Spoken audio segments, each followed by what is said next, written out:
नहमदुहु व नस्सल्ली अला रसूलिहिल करीम अम्मा बाद फ़अऊज़ु बिल्लाहि मिनश शैतानिर रजीम बिस्मिल्लाहिर रहमानिर रहीम वलनुज़ीक़न्नहुम मिनल अज़ाबिल अदना दूनल अज़ाबिल अकबर लअल्लहुम यरजिऊन सदक़ल्लाहुल अज़ीम। इमाम मुसलमानानो वरुणो नन पूरा दुनिया बानी دا کومه بیماری څه پیلاو شوې ده دا د یو عذاب په صورت کې او د یو وبا په صورت کې الله جل جلاله عمن والوه پورا دنیا باندې پیلاو کړی ده.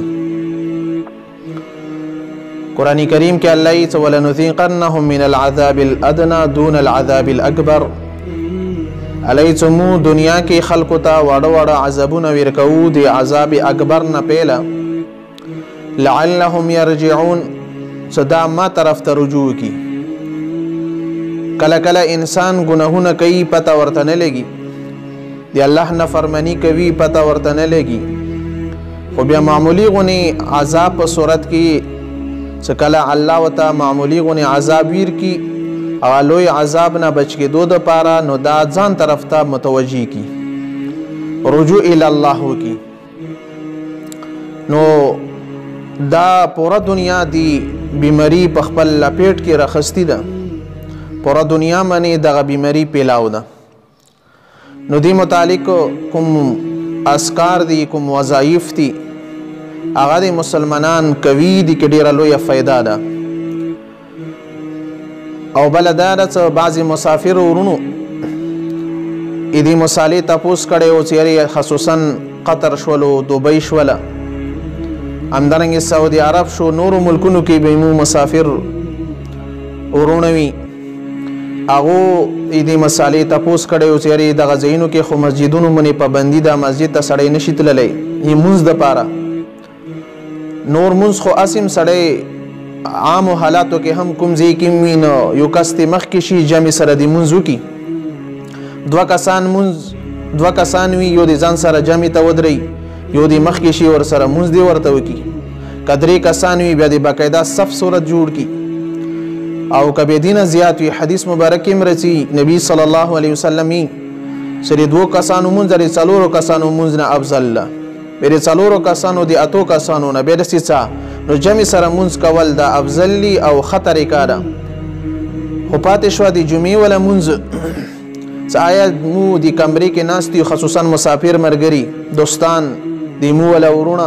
هغه په کمرې کې ناستي مسجدونو ته نشي تللی نه جمعې مونځ به څرنګه کوي د جمعې مونځ د اسانه طریقه مثلا څلور مرګري دي په دې کې کوم شریعت ته برابر کس وي که مولانا وي هغه ډېره لویه خبره ده که هغه نه وي بل داسې نیک عمله غونې سړی وي هغه د مخکې شي او خطبه د جمعې پورې زمانه مختصر غونې ویر کې خطبه اسانه ده که نور چاته څه نه وي زده الحمد شریف دی وي بیا د کینی مینس کې او بیا دی وداري بیا د قل والله احد وي که دا نه وي زده دواړو کې دی الحمد شریف وي نو دا د طریقې سره څوک د خطبه دی وي بیا د جمعې ولا ته مونځ ادا کی. نو څوره مسافرونه دي دا د خپل دیرو کې خپل کوم ځایونو کې د دوه ټیکانه وي هغه کې د جمعې ولا اهتمام دی کوي دا ګران عمل نه د آسان عمل ده خو مکمل طور باندې جمعه دي نه تر کوي ځکه چې اسه هم په دنیا باندې و بیماری فیلاو ده به الله ولا احکامات مو صحیح طریقې سره نه ادا کوو الله پاک په دې باندې نور خپه نشي.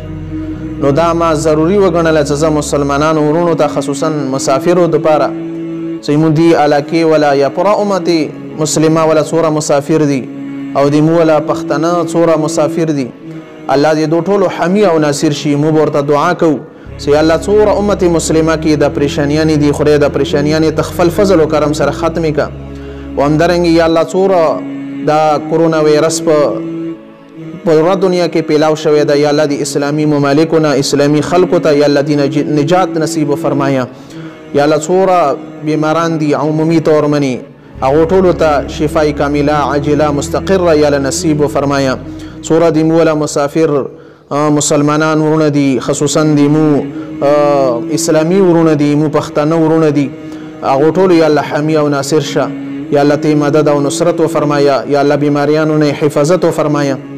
یا الله د تا د قهر د عذابونو نه ټول امت مسلمه حفاظت وکړه. یا الله د حرمین الشریفین حفاظت وکړه. یا الله څوره په دنیا کې مساجد دي، مراکز دي، دینی خانقوانی دي، یا الله د دو ټولو حفاظت وفرمایه. یا الله د دینی خلکو حفاظت وکړه، عام مسلمانانو حفاظت وکړه. څوره اسلامي ممالکو کې یا نور ملکونو کې دي مولا مسلمانان ورونه دي، مسافر دي، یا الله ټولو حمی او ناصر شه. یا الله ټولو مدد او نصرت وفرمایه. هر قسم شرورونه یا الله موږ ټولو حفاظت وکړه. یا الله ته د قهر د عذابونو نه موږ ټولو ته حفاظت را نصیب کا. یا الله ته موږ ټولو نه راضي شه. یا الله موږ ټولو نه راضي شه. یا الله موږ ټولو په حال باندې خصوصي رحم وکړه. واخر دعوانا ان الحمد لله رب العالمین.